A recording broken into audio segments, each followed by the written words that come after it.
Hey, family. Congratulations, you have made it to day 100 of our Reading Through the Bible Together in a Year series.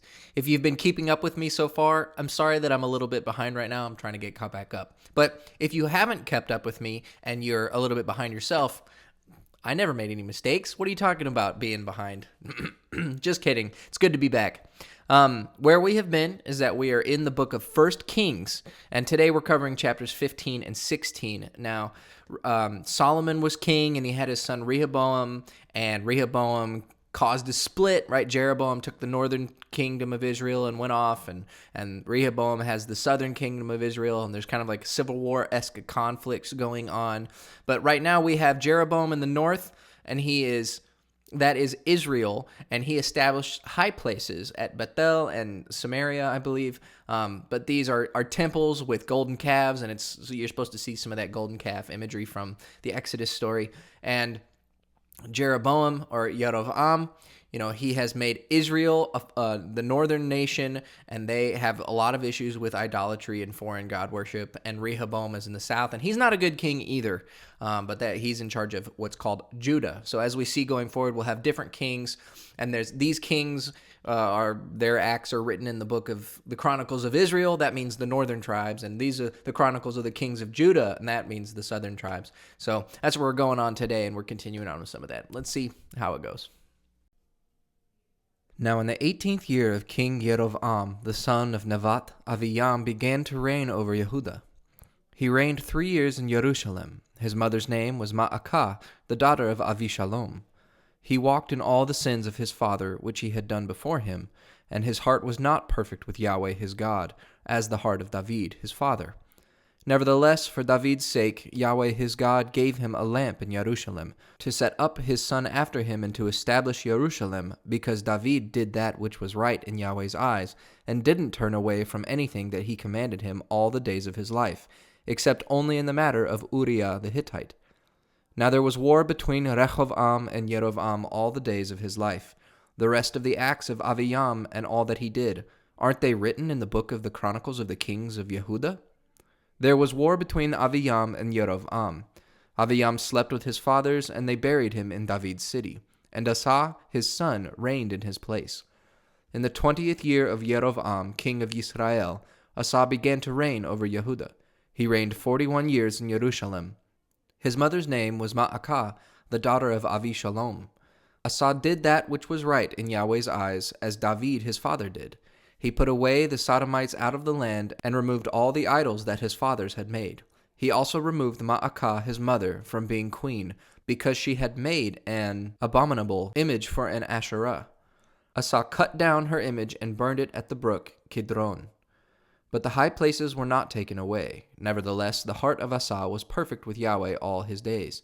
He brought into Yahweh's house the things that his father had dedicated, and the things that he himself had dedicated, silver, gold, and utensils. There was war between Asa and Baasha, king of Israel, all their days. Baasha, king of Israel, went up against Yehudah and built Ramah, that he might not allow anyone to go out or come in to Asa, king of Yehudah. Then Asa took all the silver and the gold that was left in the treasures of Yahweh's house, and the treasures of the king's house, and delivered it into the hands of his servants. Then King Asa sent them to Ben-Hadad, the son of Tavrimon, the son of Hetzion, king of Syria, who lived at Damascus, saying, Let there be a treaty between me and you, like that between my father and your father. Behold, I have sent to you a present of silver and gold. Go, break your treaty with Baasha, king of Israel, that he may depart from me.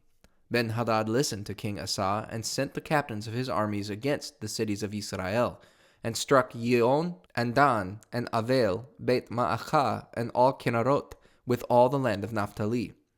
When Baasha heard of it, he stopped building Ramah, and lived in Tirzah. Then King Asa made a proclamation to all Yehudah. No one was exempted. They carried away the stones of Ramah, and its timber with which Baasha had built, and King Asa used it to build Gevah of Benjamin and Mizpah.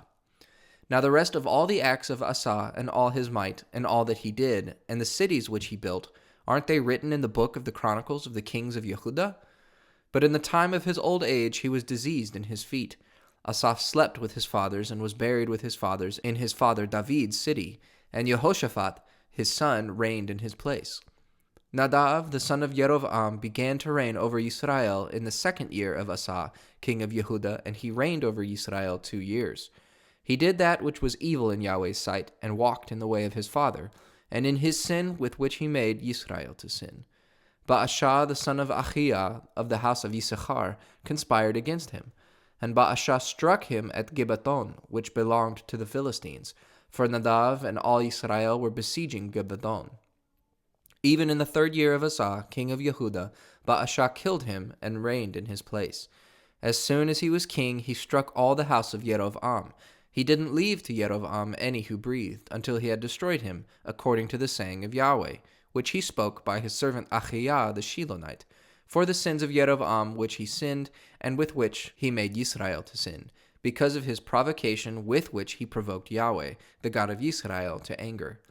Now the rest of the acts of Nadav and all that he did, aren't they written in the book of the Chronicles of the kings of Israel? There was war between Asa and Baasha, king of Israel, all their days.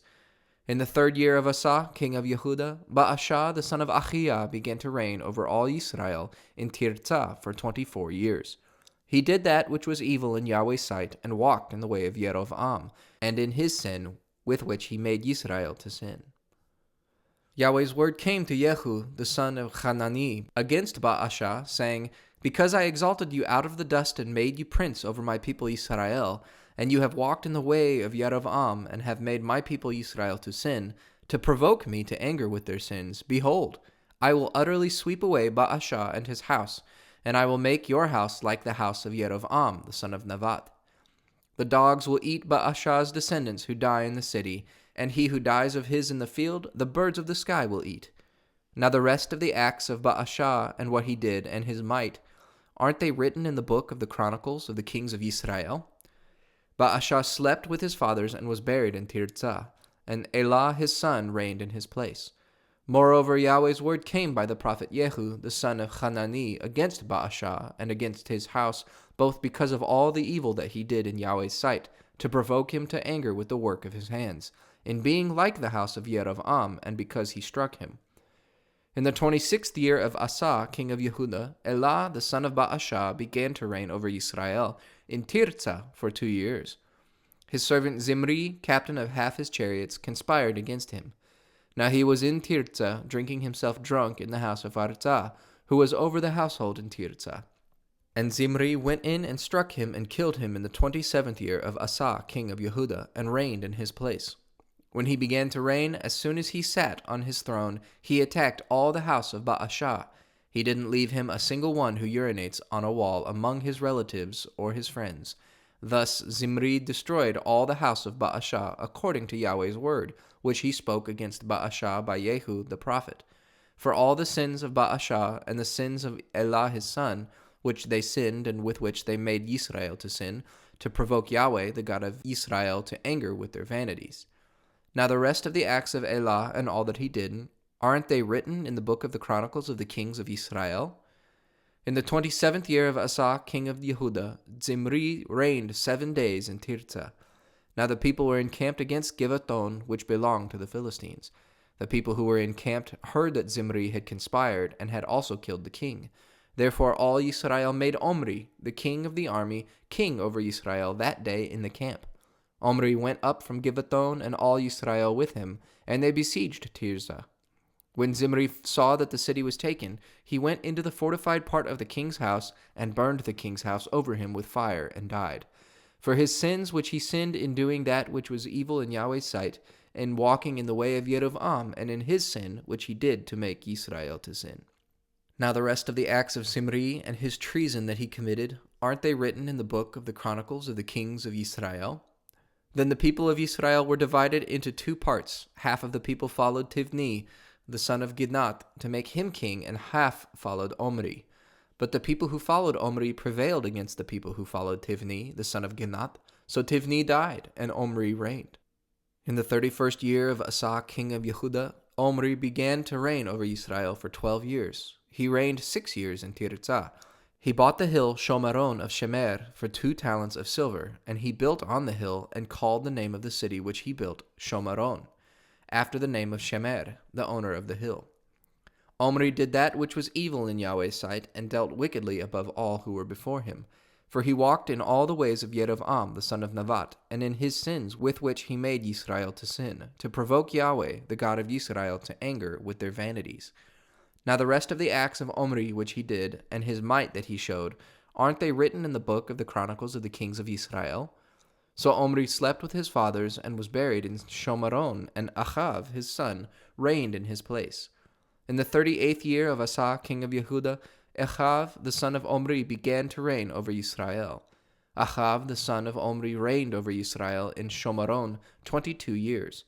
Achav the son of Omri did that which was evil in Yahweh's sight above all who were before him, as if it had been a light thing for him to walk in the sins of Yerovam the son of Nevat. He took as wife Jezebel, the daughter of Ethbaal, king of the Sidonians, and went and served Baal and worshipped him.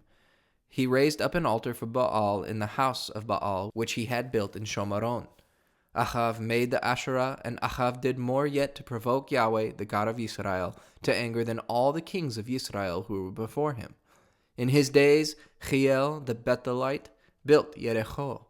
He laid its foundation with the loss of Aviram his firstborn, and set up its gates with the loss of his youngest son Seguv, according to Yahweh's word, which he spoke by Yehoshua the son of Nun.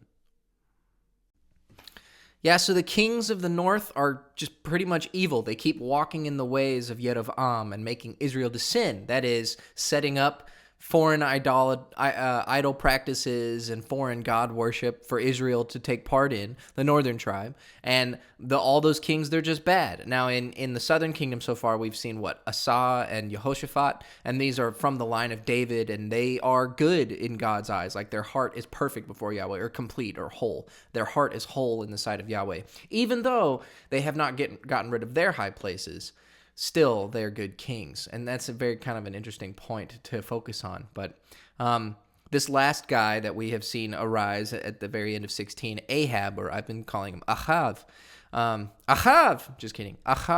Ahab. He's the one who we're going to spend some time with, and he's going to be considered one of the most evil kings of Israel. But we're going to see how that story takes effect tomorrow. So I hope you've read something or heard something to think about. If not, I will see you tomorrow, and have a wonderful day.